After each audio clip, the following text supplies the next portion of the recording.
Over the past few months, Epson, JVC, and Sony have all launched new premium projectors. And today we're going to be talking about the differences to help you better decide which unit works best for you.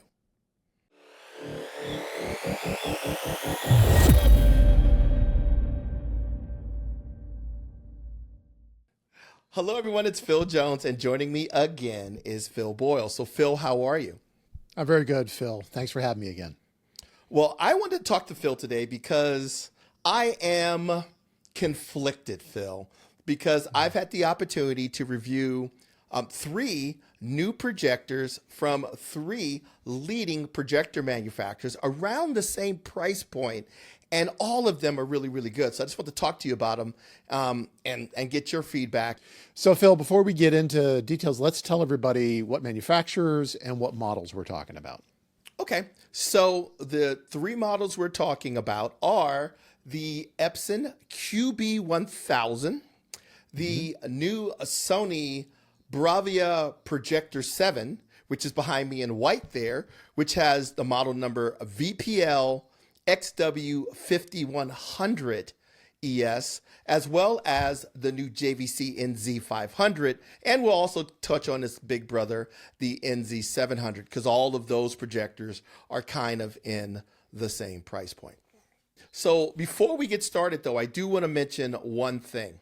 As you see behind me, there's two projectors that are sitting behind me. Those projectors are loaners. We do not charge manufacturers for reviews, and we do not keep the projectors. We try our best to send them back once the reviews are done. And at the price points of these projectors, the manufacturers definitely want them back. But I just shipped back the JVC NZ500 about 2 days ago, and I just received the white Sony BRAVIA 7 a couple of days ago. So this kind of gave me an opportunity while their picture quality was still fresh in my mind to talk to you, Phil, about these models. Yes. So if you look at all three of these, Phil, they kind of fit in what we call the premium home theater projection market.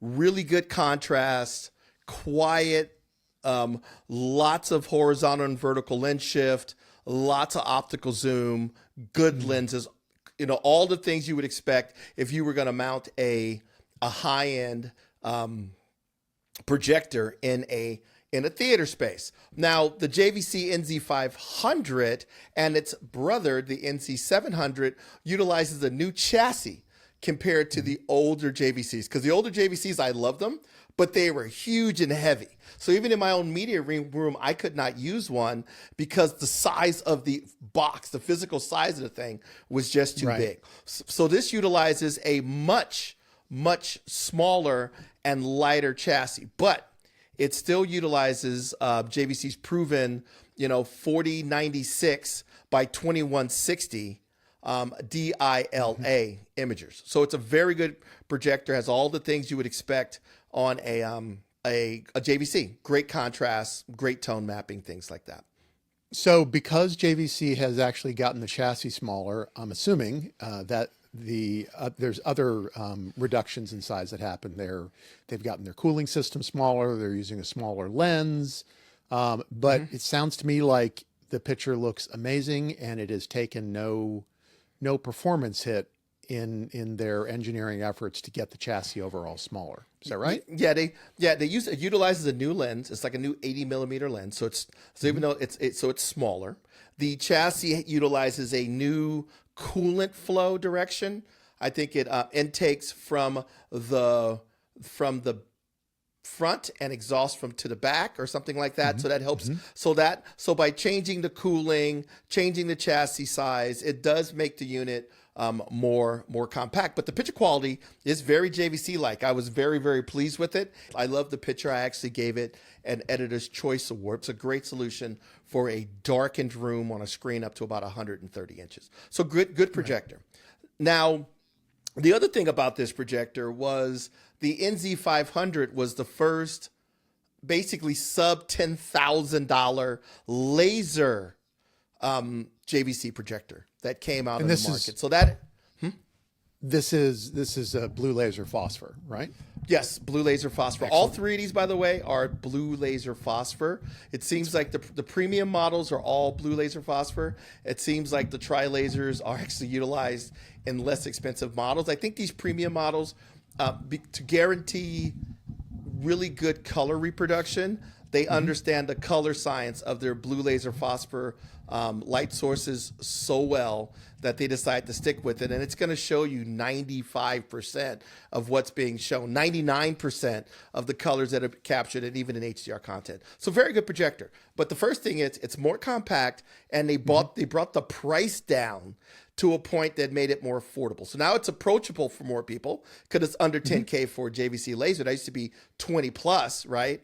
And it's small enough and light enough to be mounted in a lot more locations. This is the first JVC projector that would actually fit in my media room. So JVC needed to come down in price point, right?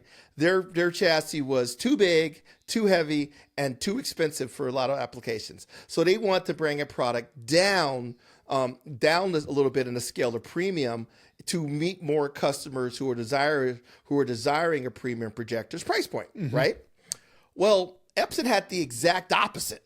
They make great projectors. We love the things like the LS-12000, the LS-12000B, the Pro Great Cinema projector. pieces. They're great projector. You know, motorized lenses, lens memories, good contrast, bright, built like a tank, amazing projector. But the problem was the best Epson is where the Sonys and JVC started. So there was all of those clients, all of those people who were looking for even more performance that Epson didn't have a product to address. And that is where the Q series comes in. And there's three models. The QL models, which are above this unit, and the L in that name stands for light. So those are super bright, designed for massive screens or rooms where you have a little bit more ambient light. This one is a QB. The B stands for black. So this is made more towards for that as a step up from the LS-12000 Pro Cinema model for someone who's looking for more from a Epson projector. Nice. Okay. And this one is $7,999 MSRP. So the JVC's $5,999 MSRP. Exactly. The native 4K, the QB1000, is $7,999. And it is 4K display. It uses pixel shifting. And then there's the Sony. Yes. And so the Sony, this is interesting. So Sony has one of the most popular projectors out there at that entry-level premium price point. But time has moved on. Sony has built new video processing that is found in their new BRAVIA models of projectors and TVs. So they want to take that new video processor and add it to all the things that made the XW5000 ES great and make it better. So the main difference between the one behind me, the white one back there, the XW5100 ES, is its processor, and it's about 200 lumens brighter. Price is to be determined, but most likely it's going to be in the same range as the three models we're talking about today. Okay. So here's the big question that everybody is sure to be asking, and I'm going to ask you, which is the best? And that was the thing. Everybody was like, hey, when you get all these, which one's the best? And my answer is, it depends. Okay. So let's go through and I have this chart here that we can look at. The first thing, the price ranges are all going to be depending on if you want the Epson or the entry-level JVC to the higher-end JVC. You're going to be looking between $6,000 to $9,000. So they're all within striking distance of each other, right? Sure. They all use 3-chip imagers. And Phil, why don't you remind the users about the benefit of a 3-chip imaging system versus a single-chip DLP? Well, I mean, you've got the advantage of you've got a dedicated sensor for each primary color, And the big thing too is, like as Phil mentioned, the 3 colors. Each color is assigned a panel. So unlike a DLP that shows you green and then blue and then red and then green and then blue and then red, all three colors are always represented on screen. So you get an equal amount of white lumens and color lumens. So colors look more saturated. The other way that you can see it, people, how this works is if I take any of these 3 projectors and I grab my cell phone or a regular camera and I take a photograph of it, all the colors will be there. Try that with a DLP. You'll get all sorts of crazy patterns and colors and color distortion unless you slow your camera way down. So it only so it basically blurs all 3 colors together, right? So equal color lumens and white lumens is definitely a benefit. And they tend to have better contrast capabilities, when it comes to native contrast than other projectors. But 2 of them are native 4K, or 4K UHD, and the Epson is their panels are HD, full HD. So they're using shifting. Exactly. So Phil and I have had a conversation about this in the past, that before you would see Epson 4K Pro UHD, and it said, it wasn't 4K, or would have had a 4K logo on it, hence the 4K Pro UHD. So their pixel shifting technology did make the image look sharper than native HD, but it wasn't as clear as 4K.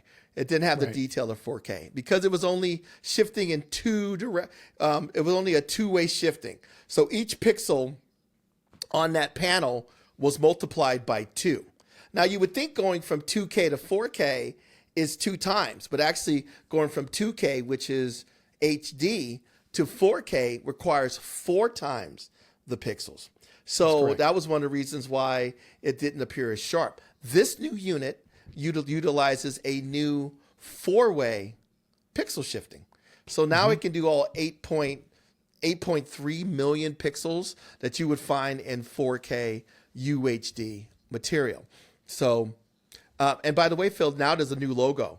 If you look at this unit doesn't have a 4K Pro UHD logo on it. It has a 4K logo on it because it is showing 4K on-screen resolution. There's 2 different versions of pixel shifting offered by Epson. You'll see 4K Pro UHD, which will be found on their ultra short throws and things like the older Pro Cinema units or home cinema units that double the resolution from 2.2 million pixels to 4.4 million pixels. And then you have what's in this one, which quadruples HD resolution from 2.2 to over 8 million. So it works pretty well. Now, is it as sharp as native 4K? It's not. Is it sharper than what it was in the past? Yes. But can you see a difference between the 2? You absolutely can.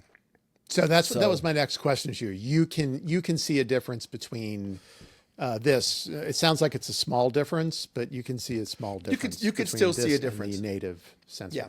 And I can tell you where you see it, Phil. I can tell you where you see it. You won't see it. If I'm watching a movie, you and I are watching.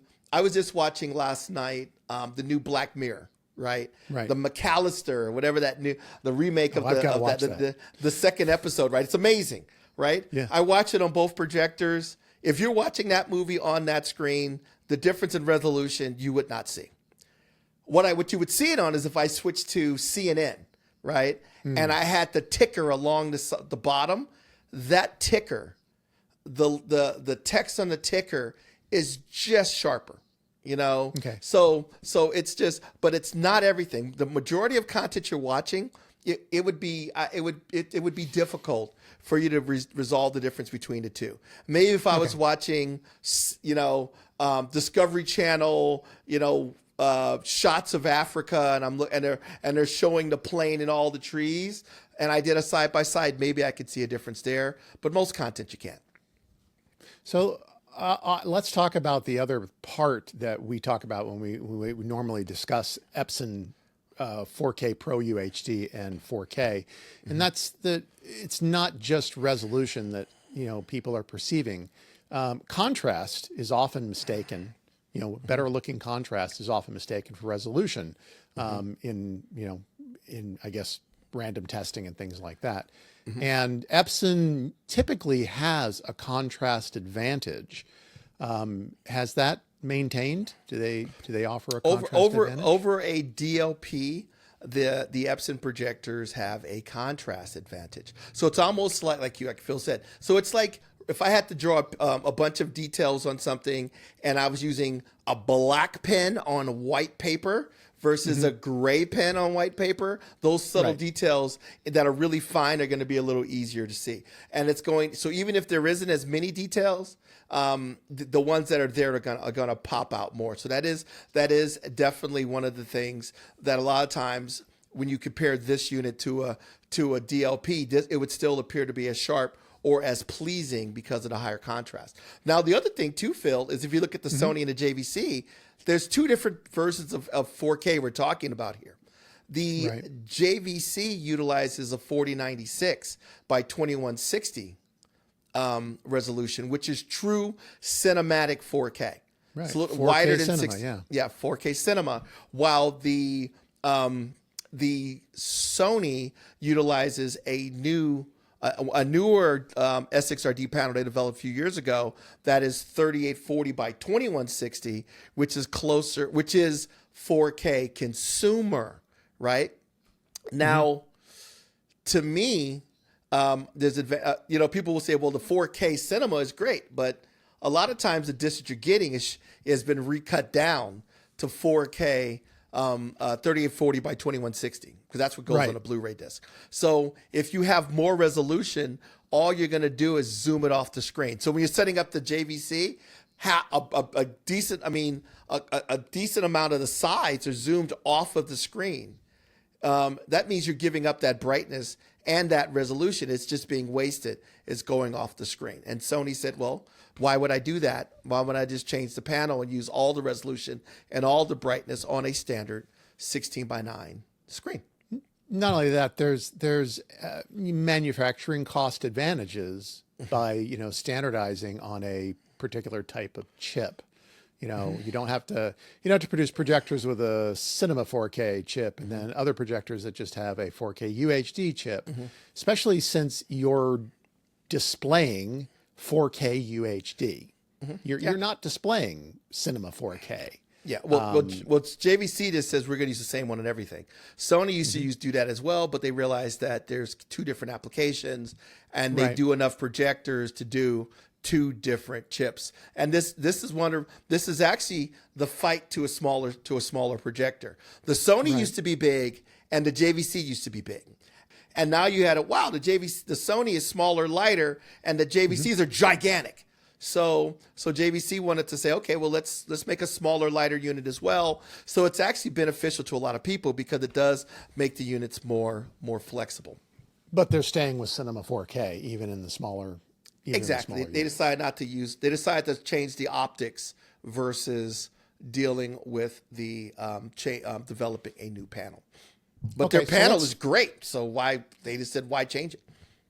And to be clear, this is the same panel they were using before, or this is a new panel? This is the same, basically a version of the same ones you would find in all of the JVC projectors. Now, as you spend more money, like say you go out and buy an NZ500, those are hand selected to be the very best of those panels. It's like going to a butcher shop and them looking through the steaks and picking the most marbled one for the most expensive restaurant. That's kind of what they do, but they're all ribeyes. I just reserve the better ribeyes for the better meal for the customer who's paying more, and that's kind of what's going on with the JVC NZ500s, NZ700s. So as you move up, a lot of times the difference in contrast has to do with the level of DLA panel that they choose. Okay, so let's talk about brightness.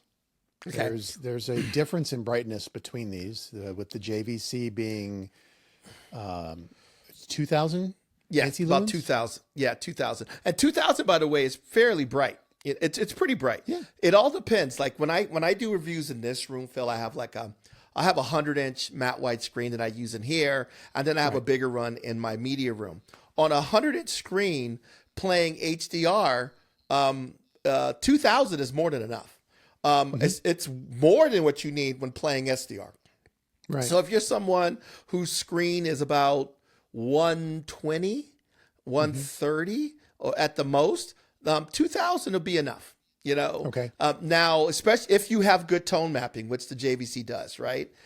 Moving up to like something like the Sony, you get a little bit more brightness, and 10% brightness is viewable, you know? Sure. And then you go to the Epson, and the Epson is 3300. So that's more than 50% more brightness than the JVC. So in a room with any kind of with a much larger screen, or a room where you have to battle low to moderate ambient light, the QB1000 Epson would definitely be the better solution. Or like in my room where I at nighttime the lights are all the way off and it's inky blue, and I can take advantage of the contrast, but during the day I can't block off the light enough to do that. I have to wait for the sun to go down. You may like the QB1000. Okay, so let's talk about contrast, the other part of the equation. JVC and Sony, they pride themselves on having good native contrast. Does that carry over these new models?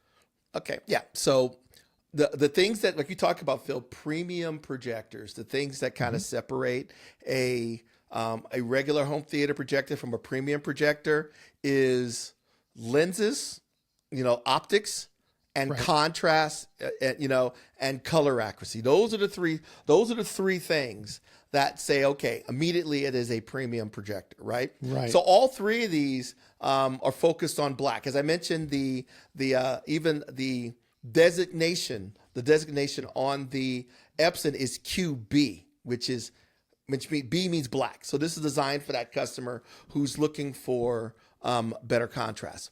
Now, of all three, and it's always been this way, the JVCs have the highest native contrast measured, period. That's just, they always do. That always do. Well, this guy had a rated, if you look at the chart, Phil, this one had a rated contrast ratio of 40,000 to 1. Now, by the way, that is the lowest, if you look at the NZ500, of all their projectors. You go to the NZ700, it goes to 80,000. And then you go to something like, and then it just continues to double and increase as you go up into the higher end models. So, but even the entry-level model has the highest measured contrast that I've had in my room. The entry-level one. Just so you know, and everybody watching this knows, unfortunately, my camera tripod is blocking the the JVC section of the chart. So okay. I can't see any of the specs on the JVC other than the model. So that's why I was asking. Okay. Okay. So, Phil. Otherwise, I can't be looking right at you. So. Okay. So that's funny. So the JVC has these days with manufacturers, you're seeing that they have. I can do this.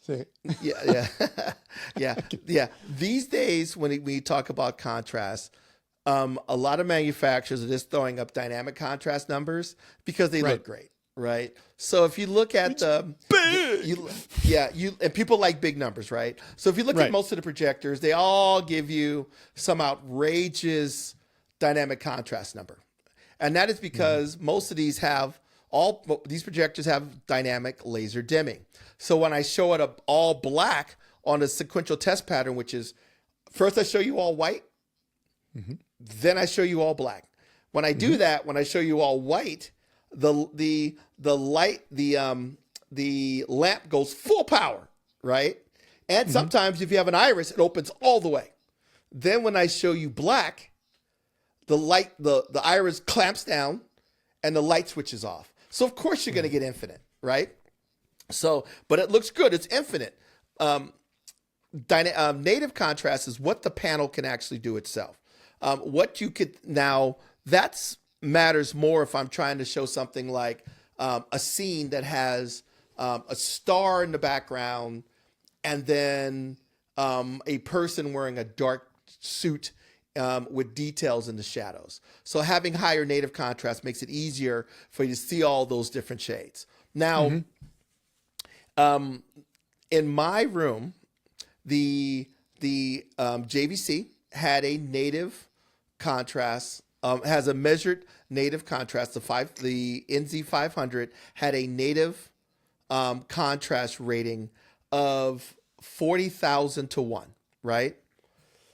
I measured 25,264 to 1, which is very good. Now, people go, well, why couldn't you get 40,000? Well, that's measured in a lab. That's the reason why a lot of times we don't, Right. I take it with a grain of salt. In my room, even if I try to black it out all the way, it's not a bat cave. It's not an anechoic chamber. If there is a light on your computer or the light on the AVR in the back of the room Right. is enough for the Klein camera to pick that up and change that perspective. So that gave 25,000, right? That's insane, right? The best I've ever gotten, I think, was 35,000 on the best one that they make. And that one has a contrast a rated native like 5 times higher than this. So 25,000 is insanely good, right? Now, the Sony did 16,500. That is still exceptional, right? That's To let a you very know, good. excellent native contrast. Yes. Yeah. To let you know, anything over 2,000 and native contrast is very, very, very good, right? Right. Now that's at 16,000. They both have, dynamic contrast of infinite. Then we go to the QB. The QB had a measured native contrast of about. They don't list it. They don't list their native contrast. It is just a dynamic. Of course. They say 5 million dynamic.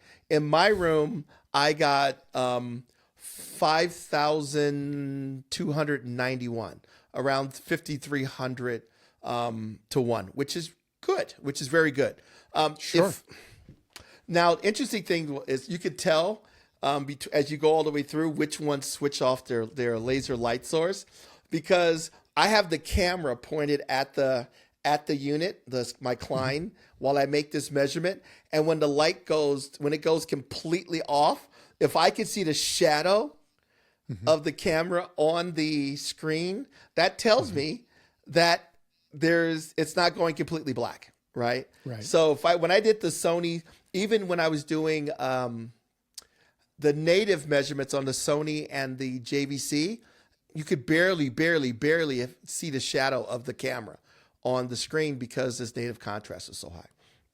So when you put some difficult content on there, like we lately have been using scenes from Matt Reeves' The Batman, that scene with the Riddler, deep in the. I mean, that whole movie is hard to see detail in black. It is not awesomely mastered for black detail. So how do the projectors do? I mean, is it consistent with their number performance, or did you see something different? The interesting thing there, and that's where it gets hard with these numbers, Phil. So I played all 3 on that scene, and they all look basically about the same. The JVC did show a little more detail in the Riddler's outfit when he was sitting back in the shadows, because what happens is native contrast and dynamic contrast is the full potential of the unit. Sure. Not taking into account how the unit tone maps, the contrast curve it uses for tone mapping, and everything else. So when you're watching the Batman, all 3 units have dynamic tone mapping.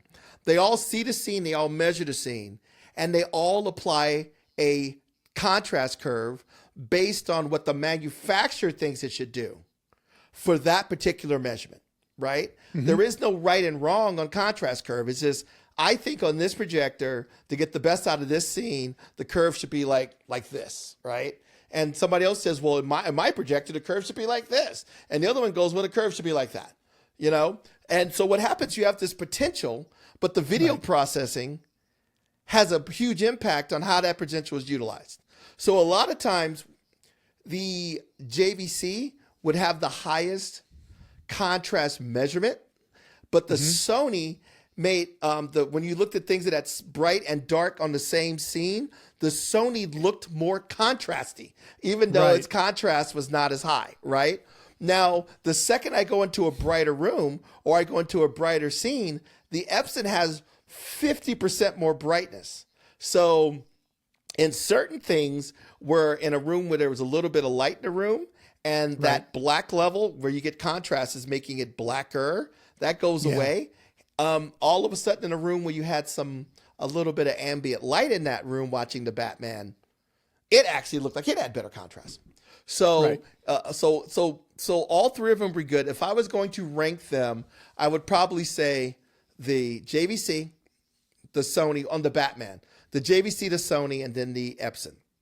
Now, if I flip to something like the new Mad Max Furiosa, there's a scene that we do with in there where with the it's called like the ambush in the bullet farm.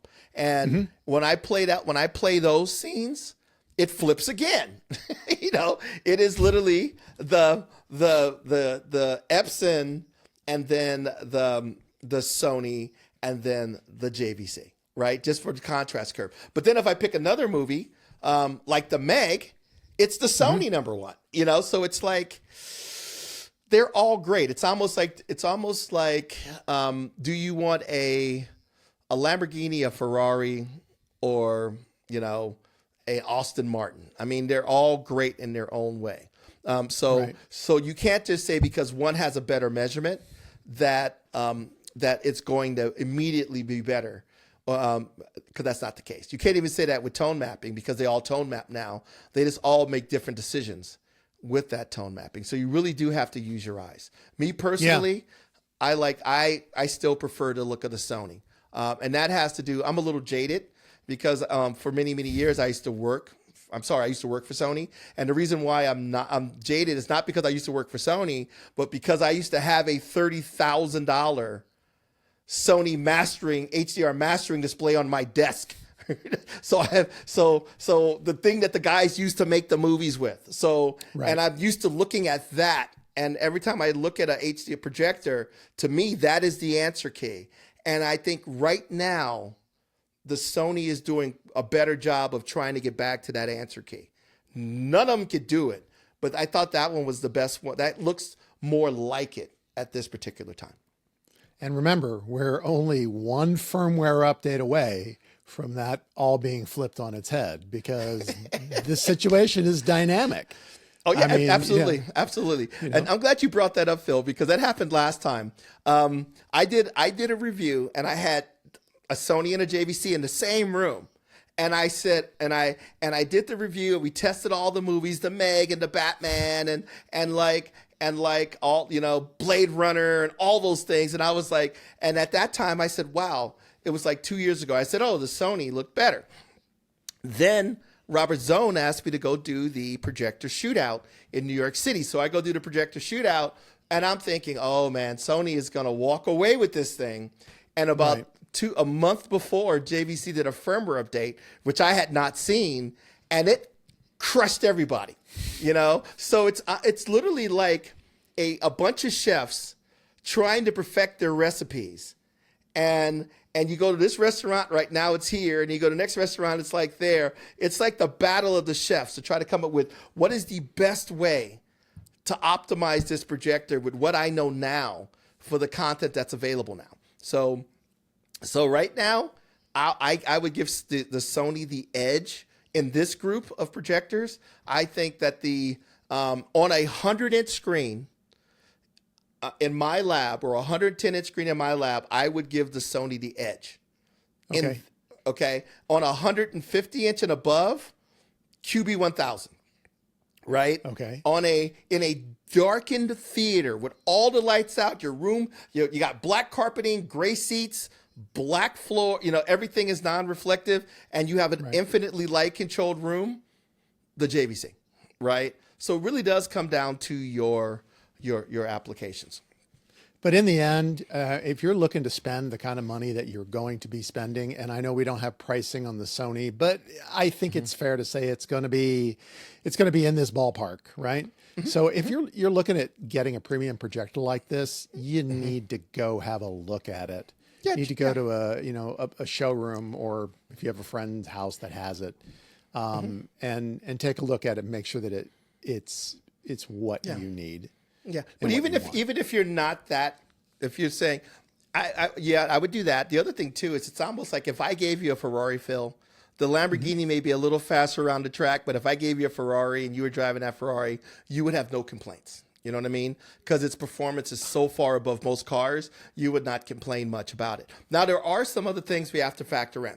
So, for example, if you're someone that's using a 235 screen, right? A lot of times you use picture positioning. So you want it to zoom in, and a lot of times you'll use an anamorphic lens, but that's kind of going the way of the dodo bird. Most of the time, instead of using an anamorphic lens that flips in and flips out, even now what they do is they'll basically zoom the image in, and the black bar is off the screen to fit your 235. And then when you watch 16:9, it'll zoom back out and then shrink itself to mount to. So now the top and the bottom of your 16:9 fits the screen. So the lens position, the zoom and the position changes to fit the aspect ratio on the screen depending on what you're looking at, right? Right. If you have a motorized lens, that is a one-button operation, the lens positioning, right? The Epson has a motorized lens with lens positioning, and the JVCs have motorized lenses. So if you want to utilize that motorized version of lens positioning, it works great. Now, the problem is you still are zooming resolution off of the screen, right? So either way, you're zooming resolution off of the screen. And the JVC has a lot more true resolution to zoom off the screen if I was using that motorized trick than the Epson does, right? But you're still losing resolution that way. Oh, by the way, one of the new things that's on that new Sony is basically digital picture positioning, which I haven't played with yet. And what it basically does is it digitally zooms its way up and down to align itself to the screen. So the lens, you don't have to manually go over there and adjust the lens. On the Sony, you would have to manually walk up to it, turn the lens to make it the right size, turn the knob to make it go up and down and left and right. No one's going to do that. So they have a digital version of that on this unit now, where it basically digitally zooms in and digitally zooms out. Now you go, you're losing resolution. You're losing resolution. But you're losing resolution the other way too. So both of them are going to lose resolution. So I'm going to kind of play with them both, because the nice thing is I have both of them here, and I'm going to see how much of a difference does it make when you actually do that. So motorized lenses, right? The other thing too is the Epson and the JVC supports HDR10 Plus, and Sony does not, and the Sony does not. Now the interesting thing about that is a couple of months ago, if I said, "Hey Phil, this supports HDR10 Plus," you'd be like, so what? I mean, how many pieces are out there? Because most of the content you can get is either an HDR10 or Dolby Vision. But that's all changed. Yes. Last month, Netflix announced that they are going to be streaming content in both Dolby Vision and HDR10 Plus. Now, I'm still waiting to try it, because I have an Apple TV and I have a Roku, and currently I still have not been able to get it to work yet. I'm going to do a little bit more research, and when I do, I'll give you some feedback. The hard part is there's very few projectors, except for those little small lifestyle projectors like the Valerian, that do both, And then, but the thing is, I'm kind of curious about how just HDR10 Plus is going to look like on Netflix versus just watching the tone mapped version that's done by the projectors. So, I mean, there's several things I would say to that. You do have manufacturers like Hisense with their 2024 ultra short throw projector lineup. I think it's all of them support HDR10 plus and Dolby Vision, and that's a new addition. And they're not the only manufacturer that is kind of gone the kitchen sink route, because look, nobody wants a beta versus VHS or a Blu-ray versus HD DVD. And of course, anybody who's younger than us is not even going to have a clue what I'm talking about. But they don't want a format war. And so the easy thing to do is just make your projector do both. And frankly, that's an advantage, or I should say that's a disadvantage, because you know what? I like the way that Reacher and Jack Ryan and Rings of Power look in HDR10 plus. And you know, if I'm watching it on a projector that doesn't decode that, basically I'm dropping down to HDR10, and that can be a significant difference. Well, the way that they look at it is these high-end manufacturers ask them that question all the time, and the way that they explain it is, number one, they don't want to pay for Dolby Vision. It's like, you got to pay for that, right? And a lot of companies that are paying for Dolby Vision are choosing it because Dolby Vision will tell the projector what to do. It does the heavy lifting when it comes to the processing. Hey, okay, this is what it is. This is what you should do, right? You talk to Sony, JVC, and Epson, they're like, we don't need the format to tell the projector what we do. We'll tell it what to do, right? So and it can measure the material itself and make its own decisions. You don't have to tell me 2 + 2 = 4. I can figure that out, right? So that's that approach. Now, when it comes to HDR10 plus for some of these manufacturers, that's free. So they're like, all right, if you want to give me the number anyway, I'll give you. I'll take the number, but I'm not going to pay you for you to give me the number, because I don't need you to give me the number. So I can see why the premium guys are saying, HDR10 plus, we'll throw it in there if I want to program it into the unit. I will do that. So I can see why some of the premiums do it, but most of the premiums now, all the ones we're talking about today, all have very effective dynamic tone mapping. JVC was the first to do really effective ones, and effective dynamic HDR tone mapping, scene by scene and frame by frame. But Sony and Epson and a lot of other companies are really going after that as well, because it does make HDR look better on these projectors. Yeah. So a few more things, Phil, I want to talk about that makes me happy about all of these is their color reproduction. I have noticed that over the last few years, higher end projectors have started to have really, really good out of the box picture modes. And that is one of the reasons why you buy one of these premium projectors. Because every time I turn one on, whether it's a Sony, a JVC, or an Epson, after I've done somebody else's, entry level or mid-priced DLP, the second I turn it on, I go, oh, okay, now I know why this thing costs what it does. And I've had it happen. I'd look at the JVC, I'd look at a DLP projector or an entry-level projector at about $2,000-3,000, and I'm like, wow, that color's pretty good, and the skin tones look pretty lifelike, and they're not bad. And then all of a sudden I go, well, let me open this JVC, Sony, or Epson. I plop it on my stand. I hit the button, and I go, oh, it's that's what it's supposed to look like, right? So out-of-the-box color reproduction is very, very good. So let's look at a couple of charts here. So the first thing, a couple of things they tell you when you calibrate a projector is you want your color to have a average color temperature of around 6,500 Kelvin or D65, right? That's kind of what the people who master the content, that's their color target, and you want your color target to be the same. If you look at it, all of these are within 100 degrees of that. That means that for most people, they're not going to notice much of a difference there. The next thing is the gamma. Gamma is kind of when it comes to SDR material, there's a gamma curve that it uses, and it's just basically where does that curve start? So a gamma curve of 1.8, it'll be brighter, right?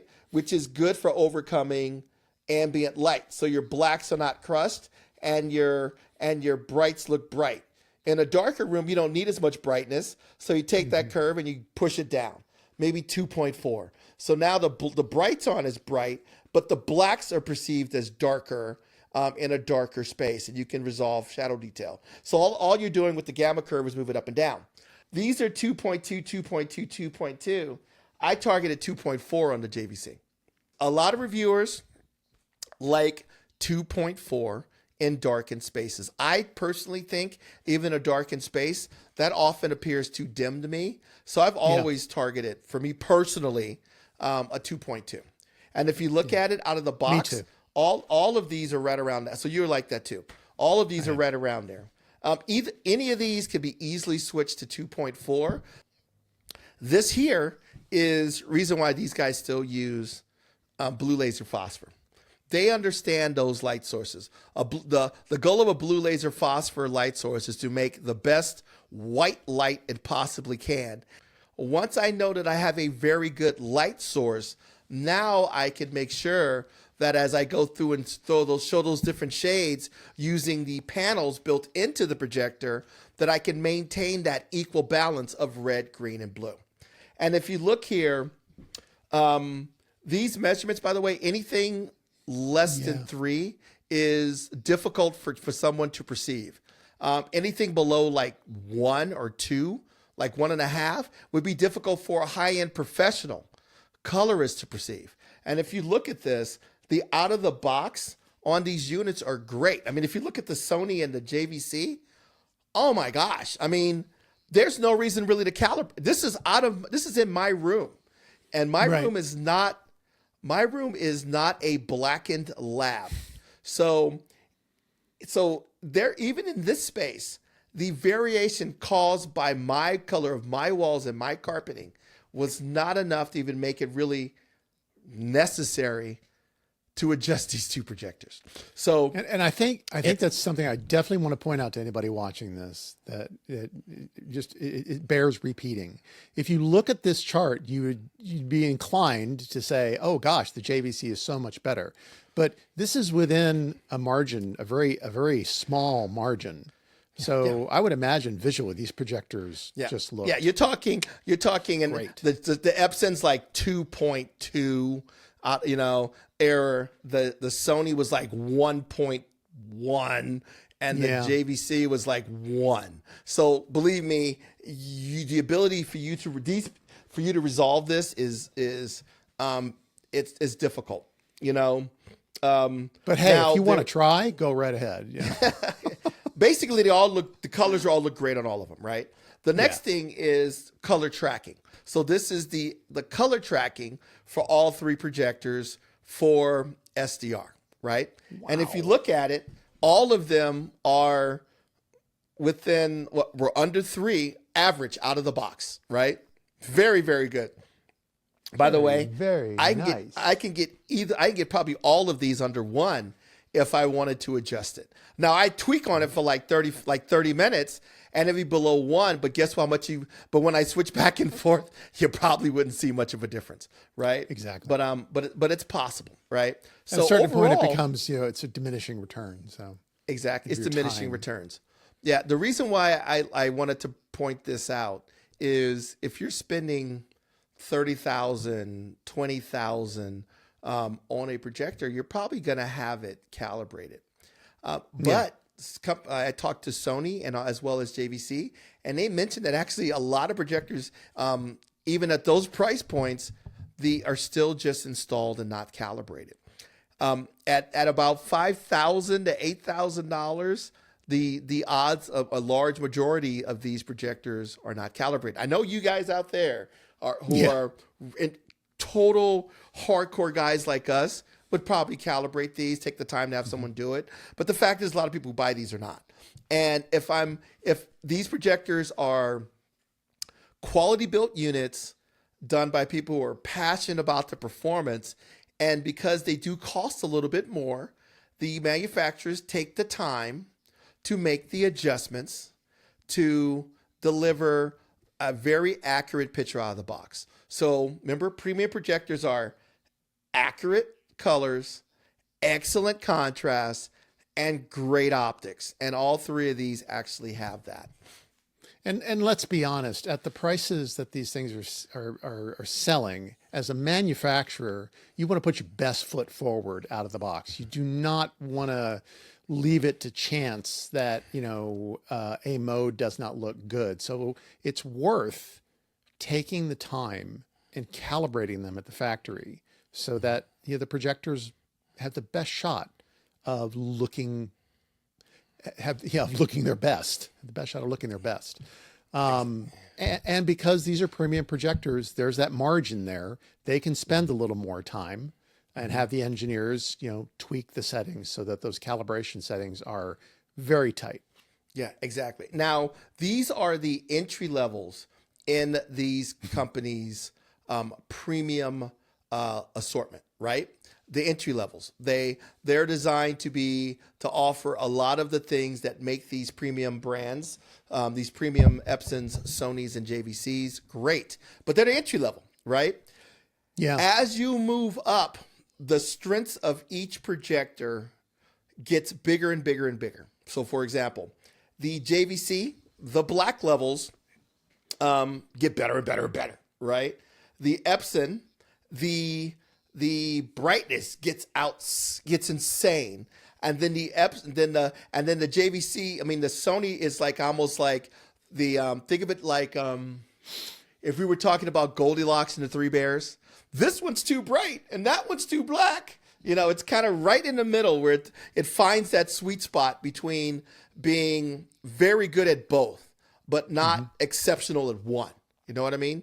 So the big QLs are exceptional when it comes to brightness, but their black levels are not there. The big JVCs are exceptional at being black, but they don't have the pop of the brighter of that you would see on a Sony or an Epson. So the Sony kind of floats in the middle, Right. and being very good at both, but not exceptional at one thing. But as you move up the lineup, you'll start seeing this trend continues as you work your way up to 15,000. I think is the next step, 15 to 20,000, and then 28 to 30 something thousand for the top models. All three are great. If I was going to wrap this up, I would say if I was going to buy a projector in this price range for a screen up to about 130 inches in a darkened room, and I want to take advantage of lens positioning for like a 235 screen, I would pick the JVC, an NZ500 or an NZ700. You heard it here, folks. If I was going to pick a projector for a massive screen or a screen with a room with a lot of ambient light, I would pick the Epson QB1000. Okay. On a 16:9 screen at about 135 inches, and I didn't care about 235, and my room was not a bat cave, I picked a Sony. So me personally, so what you're saying is it depends. It depends on your use case. My media room, my personal taste, I like the way the Sony looks. And as I mentioned, this review is just my impressions. It's not sponsored. All these projectors are going back. They loan them to us, and the JVC loaned me theirs, and Epson loaned me theirs, and Sony loaned me theirs. This is just my opinion. If you asked me and you said, Phil, look at my black theater, JVC. Phil, I want a massive screen, and I can't turn the light. My wife won't let me turn the lights off completely most of the time. Get the Epson. Phil, which one do you like for your media room? I'll tell you the Sony. So it's really an application-based thing. But the nice thing is you can't go wrong. And by the way, make sure that you check out our reviews of all three. We just finished. The NZ500 is up. The QB1000 should be up in the next few days. And hopefully, I just got that guy a couple of like 3 days ago, and we'll make sure to get the Sony review up as well. Anything else you'd like to add, Phil? We've got a new portable projector review from AXA, an ultra short throw, an amazing little ultra short throw projector that will be up this week. And we also have a professional projector, a really nice ultra short throw. Boy, it's ultra short throw month for me. Ultra short throw professional projector from Ricoh that's getting ready to go live as well too, and more coming. Exactly. I also have the new Epson QS100, which is their step up ultra short throw home cinema unit designed for custom integration, which we're going to also cover as well. As always, if you're interested in purchasing one of the projectors we discuss in our reviews, our articles, or in our videos, we would appreciate it if you utilize the affiliate links found in the descriptions, in the videos, or in the articles, because we get paid a small commission at no cost to you, and it helps us continue to produce great content that hopefully you find rewarding. And please make sure that you like and subscribe to our YouTube channel, because we want to continue to grow the channel in order to get more projectors from the manufacturers that we can talk about. So Phil, thank you for coming today on a Sunday. Thanks for having me. To talk to us about good premium projectors. I love it. I love it. Let's do it again. Okay. Can't wait. So take care, everyone, and we will talk to you soon. Bye-bye.